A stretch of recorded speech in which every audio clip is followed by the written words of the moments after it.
Welcome to the Reality Revolution. I'm your host, Brian Scott. Today I have a wonderful reading from Genevieve Behrend. We surprisingly have not covered Genevieve Behrend on the channel, although I should have years ago. Today we're reading from a magical book called Attaining Your Desires. This book came as a fruition because Genevieve Behrend had sought out Thomas Troward as a mentor to learn more about great metaphysical mysteries. And the chapter reads beautifully as pupil to student, the way that she learned from Troward. Genevieve Behrend was a French-born author and teacher of mental science, a new thought discipline taught by Thomas Troward. There's little known about her early life except that one of her parents was Scottish. After her husband died, she traveled extensively. She studied Christian Science and met its founder, but ultimately left that faith. She met Abdul Baha, whose father had founded Baha'i faith, and he told her that she would travel the world seeking truth, and when she found it, she would speak on it. Inspired by this, she went to study with Thomas Troward, but lacked the money to travel to Cornwall, England, where he lived, as she was then living in New York. So every night and morning, she visualized counting out $21,000 bills, buying her ticket to London, traveling on the ship, and being accepted as Troward's pupil. She was constantly affirming to herself, "My mind is a center of divine operation." Then, to quote her, "In your invisible power," while these reflections were going on in my mind, there seemed to come up from within me the thought, "I am all the substance there is." Then from another channel in my brain, the answer seemed to come, "Of course, that's it. Everything must have its beginning in mind. The I, the idea, must be the only one and the primary substance there is, and this means money as well as everything else." My mind accepted this idea, and immediately all the tension of mind and body was relaxed. So in 1912 to 1914, she studied with Thomas Troward. This book has a very wonderful introduction that talks about her meeting Thomas Troward and what kind of life he lived, how he liked to have the rare cigarette every once in a while, and his teachings. He appeared to be an amazing teacher on new thought and the law of attraction. Each of the lessons in this book that she wrote about, called Attaining Your Desires, involves a sage, which is Troward, and the pupil, which is her, and the pupil would ask questions and the sage would answer.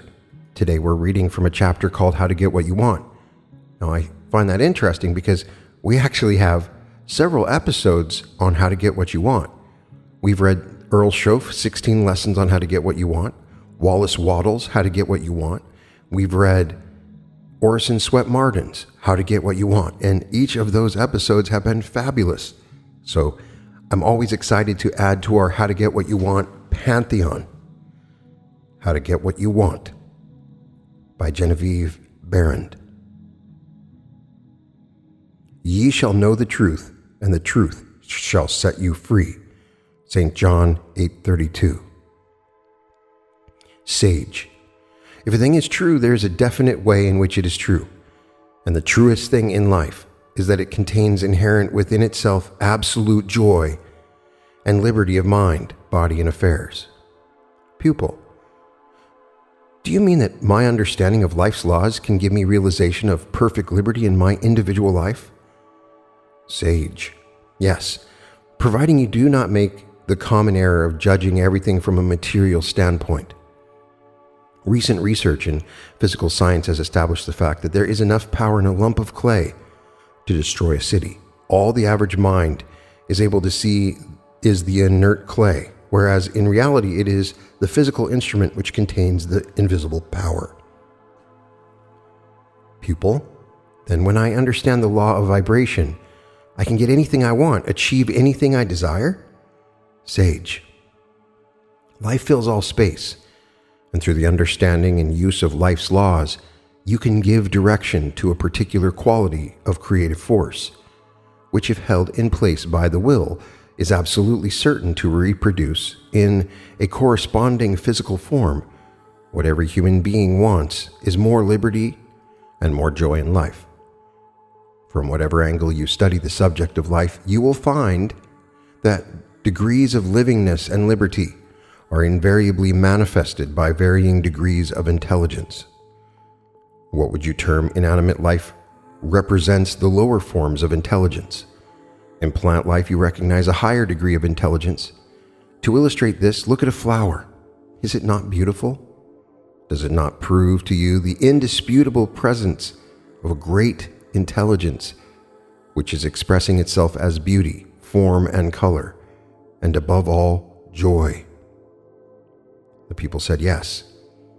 Sage, still, you will not find it difficult to recognize in the animal kingdom a quality of life and intelligence which is greatly in advance of that manifested flower. Then the intelligence which expresses itself in the mind of man as the power of initiative and selection is the highest expression of intelligent life. Thus you see that the inanimate, the plant, the animal, and the human all represent the same universal life, the only difference being in the varying degrees of intelligence.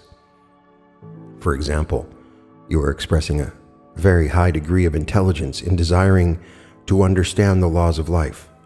When you have discovered some part of these laws, you will ascend the scale of intelligence as you make practical application of your discoveries. Another example: two men leave college with the same degrees and situated very similarly relative to social and financial position. Both study the laws of mind. Both are obliged to struggle. One, by making a great mental effort, keeps mentally above the discouraging conditions and becomes disheartened and ill, barely eking out a miserable existence. You can readily see where the high form of intelligence was manifested in these two cases. Intelligence was there, but it could only grow by being used constructively. How degrees of intelligence prove man's place in the universe.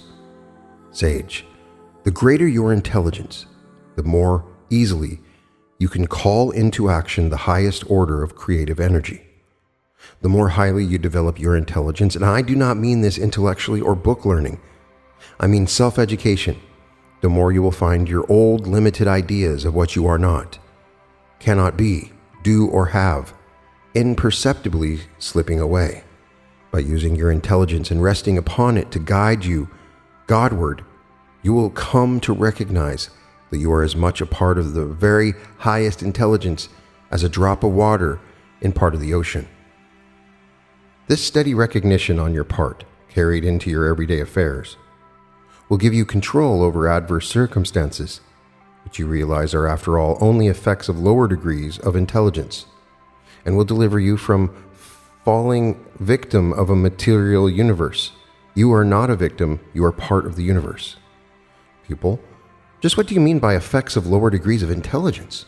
Sage, I mean by a lower degree of intelligence, one that is unable to recognize itself as being one of the highest forms of life. The highest degree of intelligence is that form of life which is able to recognize itself as related to all existing intelligence. For example, you can easily recall the last difficult situation you came through. It was the expression of the highest form of intelligence which enabled you to think your way out of it. The intelligence which distinguishes us from the ape.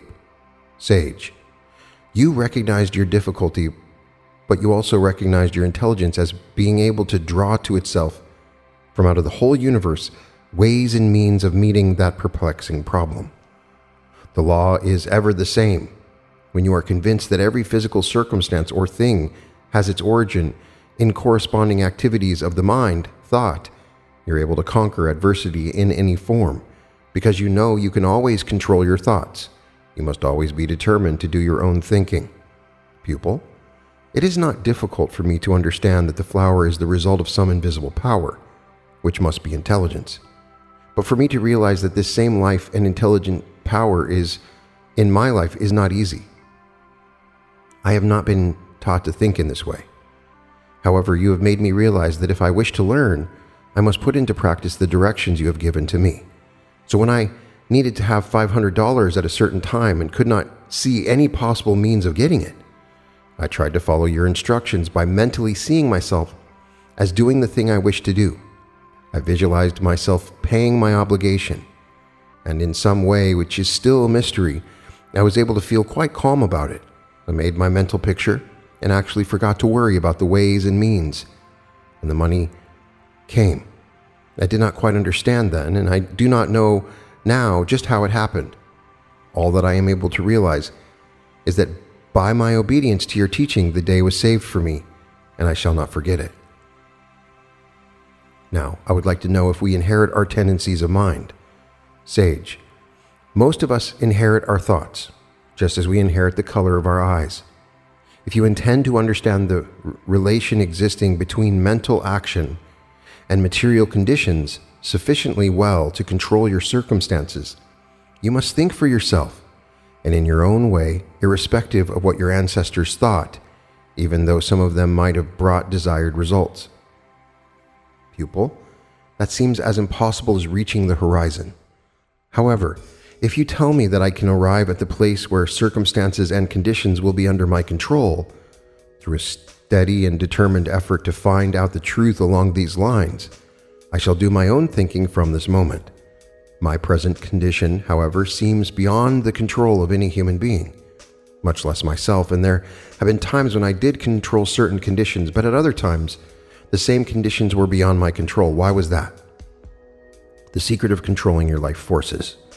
Sage, the reason you succeeded without understanding the power which you possess was that you used it unconsciously, according to the law of its own nature, and reached harmonious results, as in the incident you have just related.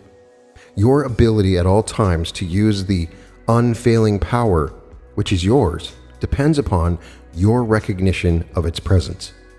The reason for your times of failure is that the distressing condition so wholly absorbs your attention that you are unable to think of anything else. At such times, you entirely lose sight of the fact that your individual mind is the instrument through and in which the very highest form of intelligence and unfailing power is endeavoring to express itself. Also, that it always takes the form of your habitual thought. Therefore, when you believe that a situation is beyond your control, it is. Pupil, which means that my control of circumstances is entirely measured by my capacity to know that the life and intelligence in me is the same life and intelligence which brought me into existence. The same life in trees and all nature, and I tune in with all life. Will this steady recognition give me direct contact with the power and intelligence which exists? Would simply dwelling on this thought solve any situation which might arise? Sage, no. Faith without works is dead. God without expression is a non-entity. Thought without action is powerless.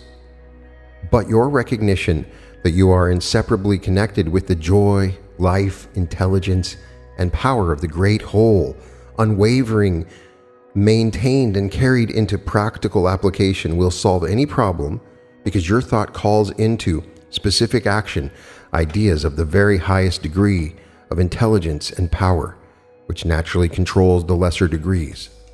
The lesser modes of life are in bondage to the law of their own being because they do not know the law. Therefore, when you know the laws of life, this knowledge gives you ideas which enable you to control all adverse circumstances and conditions.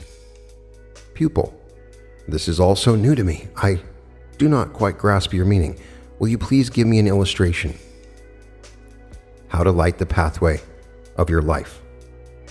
Sage, well, suppose you were in a room where every comfort had been provided for you, but the room was in total darkness, and you were unable to locate the things you desired, although you were conscious of their presence. You were told that the room was electrically lighted, and instinctively you began to grope your way along the wall where you were accustomed to look for a light switch. For hours, you passed your hands up and down the walls as far as you would reach until you were quite fatigued. You were about to give up the search and make the best of a bad situation, but overlapping this thought, there came the resolve that you would not abandon your effort until you had located it. You were determined to enjoy the good things awaiting you, so you renewed your search with the feeling of assurance that ultimately you would find a way to turn on the light. After more fruitless endeavor, you paused to rest and to wonder where that switch could possibly be. It must be here, and I shall find it, you said to yourself, and again you passed your hands over the walls, although you felt certain that you had gone over every inch that you could reach. This not quite so tense, although equally determined. As your hands moved slowly up and down, your mind caught the idea that the switch might not be on the wall at all. You paused a moment, and the suggestion that it might be on the floor registered in your consciousness. But reason stepped in and argued impossible. Who ever heard of a light switch being placed on the floor? But the suggestion persisted, why not try? You have gone over what first seemed the most reasonable places to find it. Try the floor. So when you began to reach out uncertainly with your feet for some projection on the floor, you might be a light switch. Finding the light. Almost instantly, your feet came into contact with an unfamiliar object. You put your hand on what seemed to be a push button, but no light appeared. Nevertheless, you now felt quite sure that you had located the switch. You paused and involuntarily asked yourself, how does this thing work? It won't push and it won't pull. Back came the answer within yourself like a spoken word, sideways. You moved it sideways, and the room was flooded with light. Your joy at thus finding a responsive intelligence within yourself could not be expressed in words. It was a rapture of the heart, which many have felt at times. Pupil. Oh, I'm so glad the switch was found. Through clinging to the tight mental attitude, does such persistent effort always meet with such a satisfactory reward? Sage. Yes. Persistent, confident endeavor always brings satisfaction. In order to give you a complete picture from which you may logically reason in the future, let us consider the same situation from an opposite angle. Imagine yourself in the same room, under the same conditions. After several attempts at feeling around in the dark, you begin to feel tired, more or less discouraged, and you reason with yourself thus, oh, what is the use? There may be a light switch in the room, and the room may contain everything I require, and again it may not. But something indefinable in you convinces you that not only is the light there, but so also are the things you enjoy and desire. You answer right back to yourself, well, if everything is here, which I need and would enjoy, what a pity that I cannot find the switch. What a strange and unreasonable way some people have of doing things. I wonder why the light was not already turned on for me. Pupil. You make it seem that one almost involuntarily and invariably blames circumstances or people for his failures. Sage. You must admit that it is rare to find anyone who realizes that the cause of his failure or continued misfortune lies within himself. The reason for this is an almost universal lack of understanding on the part of the individual, that a certain quality of thought brings to the consciousness a recognition of an intelligent power capable of attracting to him and directing him to the fulfillment of his purpose and the attainment of his desire. On the other hand, the inversion of this same power affects a negative result. Pupil, you mean that a certain quality of thought enables one to do and be what he wishes, while the misuse of the same power seems to thwart one's purpose? Sage. Yes. The idea is to use your power of thought and feeling positively in order to attain positive results. Use it negatively and you get negative results, because the unchangeable law is intelligence always manifests in responsiveness. The whole action of the evolutionary process of life, from its first inanimate beginning up to its manifestation in human form, is one continual intelligent response.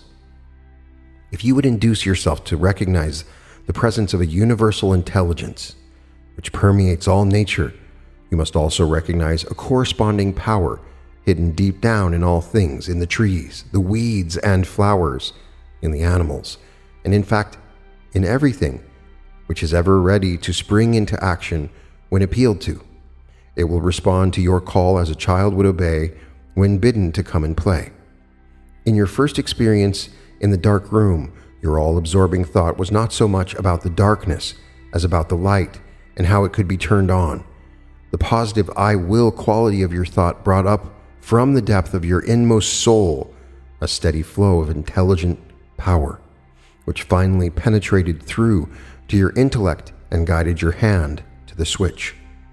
Pupil, but the second time when I also thought I must find the switch, there was no enlightened response. It seems to me that this is one's everyday experience, The first case seems like a miraculous coincidence. Don't look for coincidences in life. Every effect has its cause. Sage. Oh no. All is life, and all is law and order. There are no coincidences in reality, no happen-sos. You will realize this if you will recall some of your own experiences similar to the ones used in the illustrations. You often feel you must have light, and after several attempts to avail yourself to it, your thought and feeling settle into the "I cannot do it" groove. It may be possible for those who know how, but I don't, etc.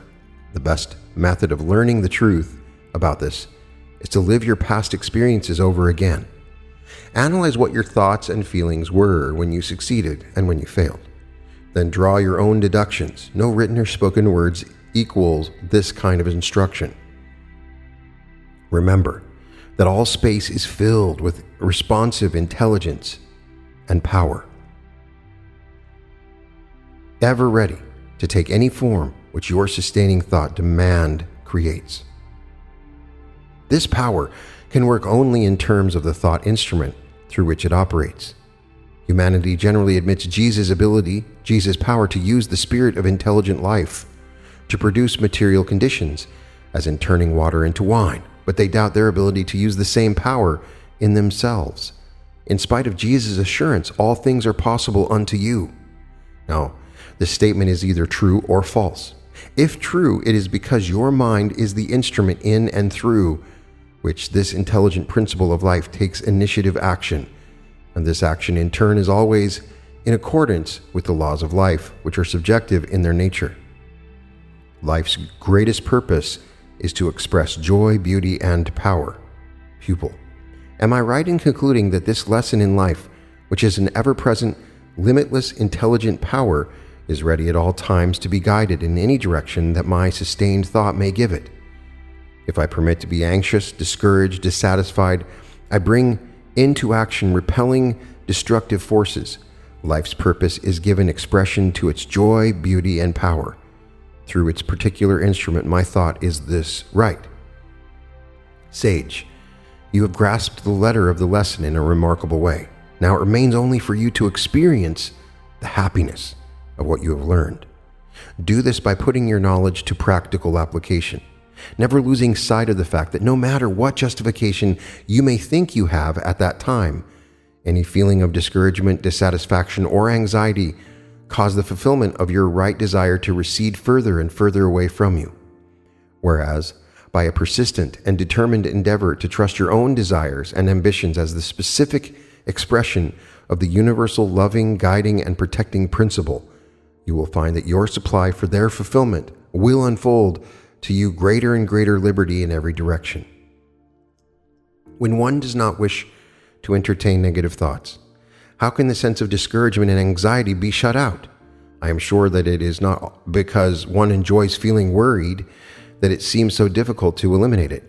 Do you mean that it is as possible to snap out of a thought one does not want as it is to step from one room to another? I should like to know how that is accomplished, as I have many unwelcome thoughts which I am wholly unable to dismiss at the time. After a period they leave, but it seems to me they use their own sweet will about it. I have honestly tried to rid myself of thoughts which seem to cling all the tighter when I tried to throw them off. It would be wonderful to cast off a thought as one would a garment. How can it be done? Sage. By keeping a positive attitude of mind regarding your innermost desire as an accomplished fact, whether it be for a state of mind or a thing. You cannot think positive and negative thoughts at the same time. Pupil. Oh, is that true? It seems to me I have often been speaking to someone on a certain subject while my thoughts were on an entirely different one. You can actually think of only one thing at a time. Sage. You were thinking one thing and saying another. You had only one thought.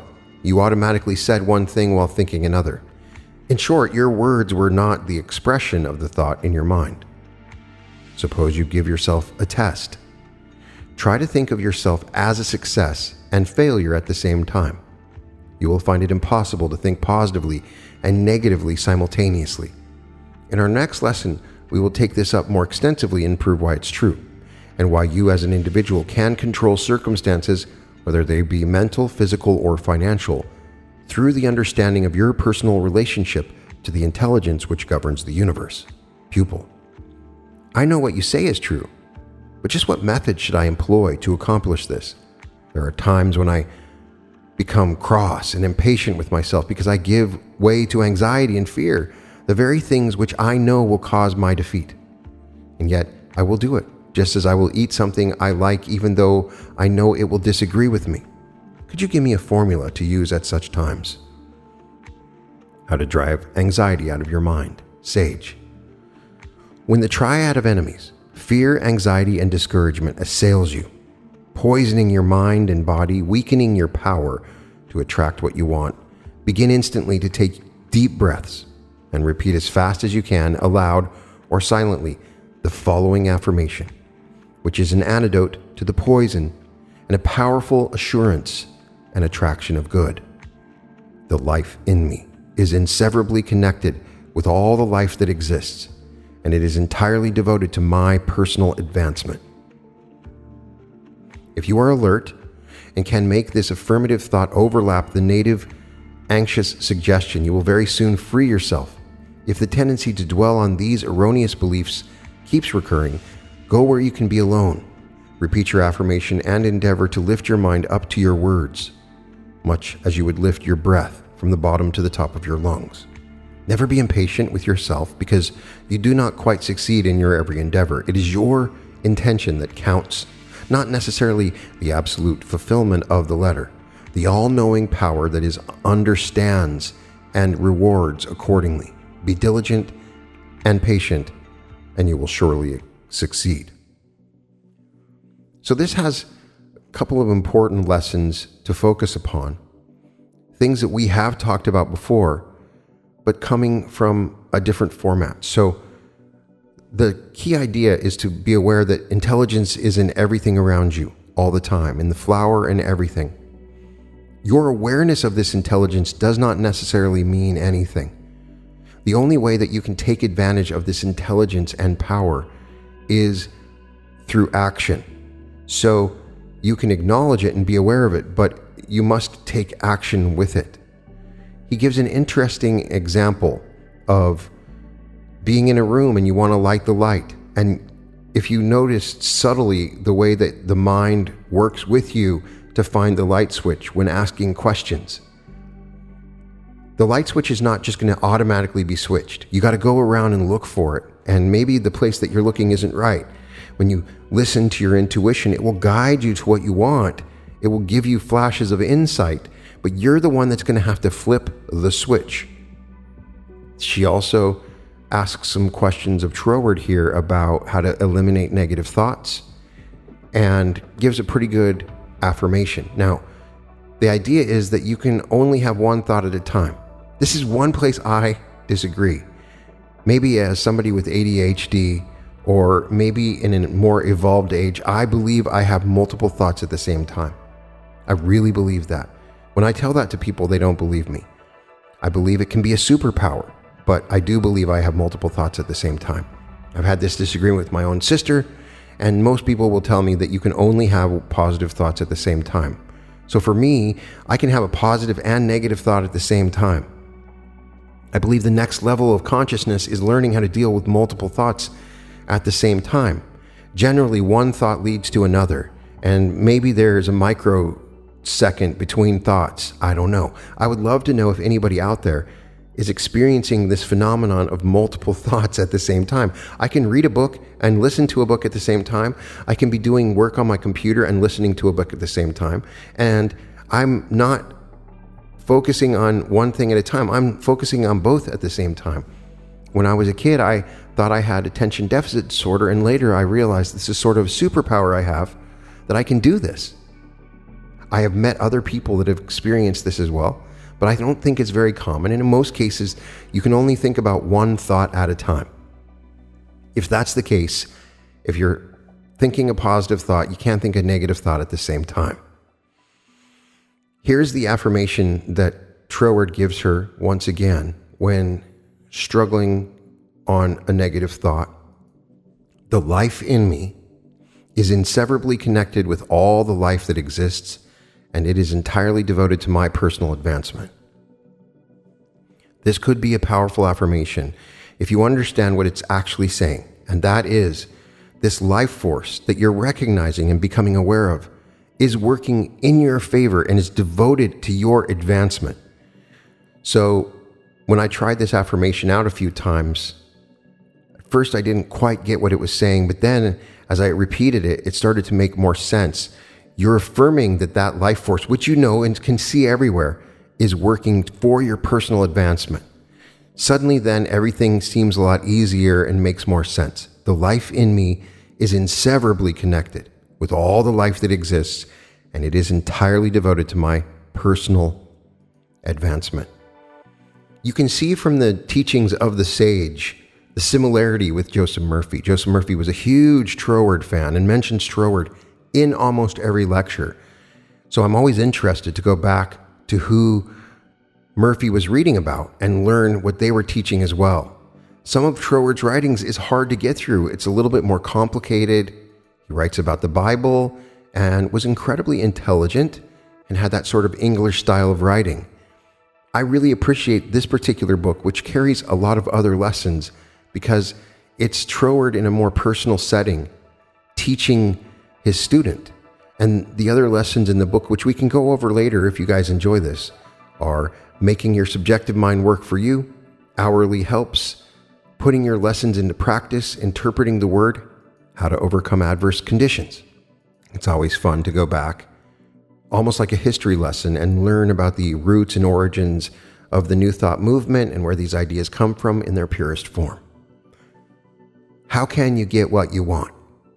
Anything is possible to you if you're willing to acknowledge there is a power that works to your advancement. And you acknowledge this power and you take action knowing that your thoughts are integrated and connected to this power, this life power that is in every plant, that is in every animal, and you can advance and use this power to your advantage by acknowledging and using it and taking action towards your goals, visualizing what you want, and going out and taking action towards what you want. And that is how you get what you want. You can find all episodes of The Reality Revolution at therealityrevolution.com. Check out my art at www.newearth.art. And welcome to The Reality Revolution.